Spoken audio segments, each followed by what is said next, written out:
Hi, this is Regeline Sabai, also known as Gigi, and you're listening to Walk With Me podcast. My guest today is Isabell Rodriguez. She is Scandinavia's #1 transformational mindset coach and speaker. Welcome to the show.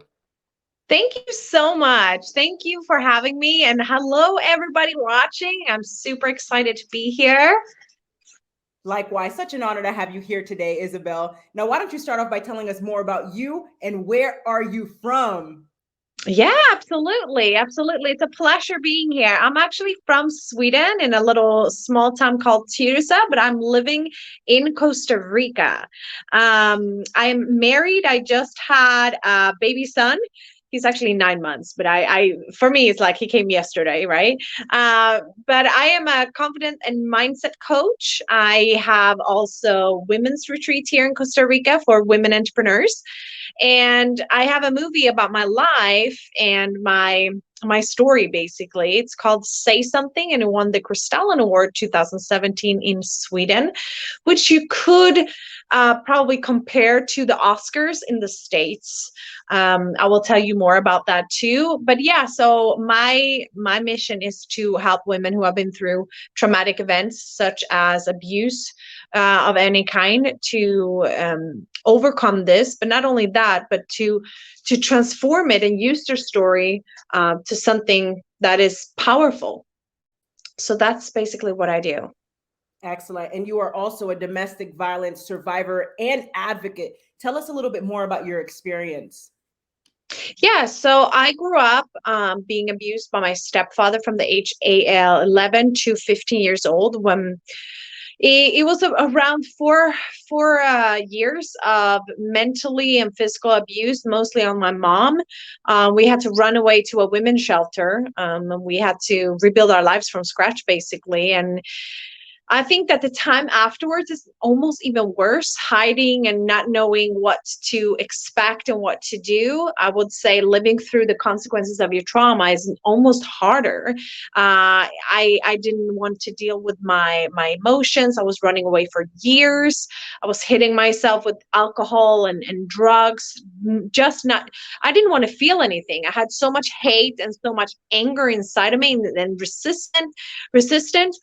And I just remember when my mom was trying to, take on that role as a parent again after, being so weak and just not weak, I would say like insecure and scared for her lives and stuff.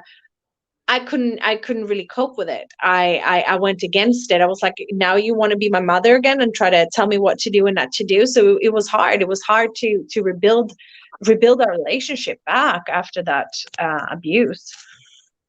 And speaking of trauma, what does trauma mean to you? Well, trauma for me is a wound or like a scar that you probably can't see, but it's affecting you emotionally and in your relationship, not only with other people, but with yourself. That is something that needs to be healed. And for me, it has been the biggest healing lesson has been sharing my story, sharing my trauma, sharing it with others because I can connect with them and understand that I'm not alone. They are not alone, and use my story as a powerful tool to help others overcome theirs. Amen. That's right. Your voice truly matters, and you are never alone. Joshua 1:9 states that as well. And now you are also a sexual assault survivor and advocate. Talk to us a little bit more about your experience.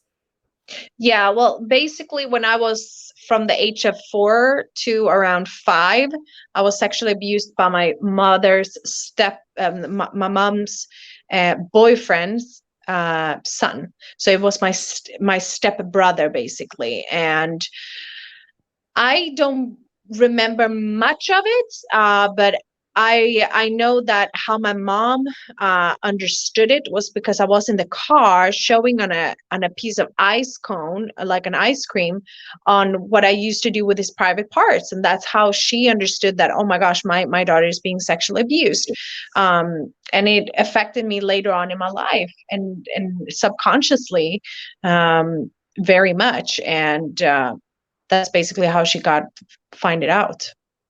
That's right. And you even ended up in the hospital correct, in regards to drugs. You leaned on drugs thinking that was a solution. Talk to us, walk us through when you realized that it wasn't a solution, and what the doctor said to you. He said, it's a miracle she is alive and she should have been dead. Yeah, yeah. So I was 19 years old. I had a psychosis from taking drugs over a long period of time, and I fell into depression. And basically, what happened was I was drinking and drinking and drinking, and every time I was drinking, I had like panic attacks. And one of those nights, I got very, very drunk. I think I even took cocaine at the time, and then I was trying to jump in front of a car. And I ended up in a hospital. And when I wake up in a hospital, the doctor just looks at me and be like, Isabell, you are 19 years old. You have the whole life in front of you. What are you doing? And I had my real wake up call there. Also, I got very much help from the doctors and the psychiatrist there. I was in a mental hospital for like around 2 weeks after this. And I started to talk about, my traumas, and I got medication. They of course at this time labeled me with bipolar disorder, which I don't believe I have, and I don't recall that I am a bipolar today. I don't say that, but I at the time I believed it so much that I was starting to eat medication, and that actually opened up doors for me to start talking about my trauma and actually heal them. Today I understand that it was because of a lot of trauma I've been through, and the diagnosis and trauma can look the same, similar. Yes, ma'am. And now you are also a suicide attempt survivor and advocate. Walk us through that moment where you decided not to end your life. Well, it's been a couple of times I've actually tried to end my life, 3 times actually. And mostly when I was on alcohol. I believe alcohol is a very, very bad poison, to be honest. But one of the times I took pills, for instance, and I remember when I took them, I took a whole box, and I remember afterwards, like right after I took them, and I remember I don't want to end it. I don't want to be away from my family. I don't want to. This is not actually what I want to do. I don't want to end it. I just want to end the pain. And I realized that, okay, if I survive this, I'm going to do everything in my power to overcome the pain I have inside, because I was in a lot of pain, a lot of emotional, and I didn't want to really face it. But it was not until I actually started to be aware, okay, that the pain is a part of me. It's a part of everything I have to deal with, and I have to actually feel it and let it come through and cope with it, understanding that it's not going to kill me, and finding the tools and the right people to surround myself with through my healing process. That's right. And you're a walking, talking testimony that there is hope and there is a light at the end of the tunnel.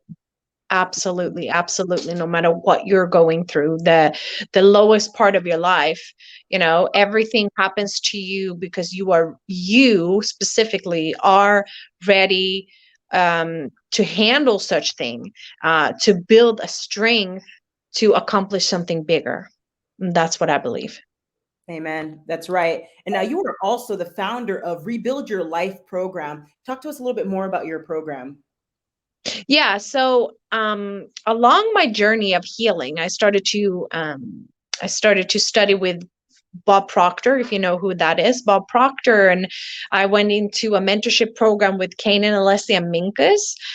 So I've learned a lot throughout these years because, I wanted to heal myself. That's why I wanted to have a mentor. I wanted to get a coach. I wanted to educate myself, to understand myself better so I could help others. But it was not until the movie came out, Say Something, that I really started to connect with women who have been through the same things.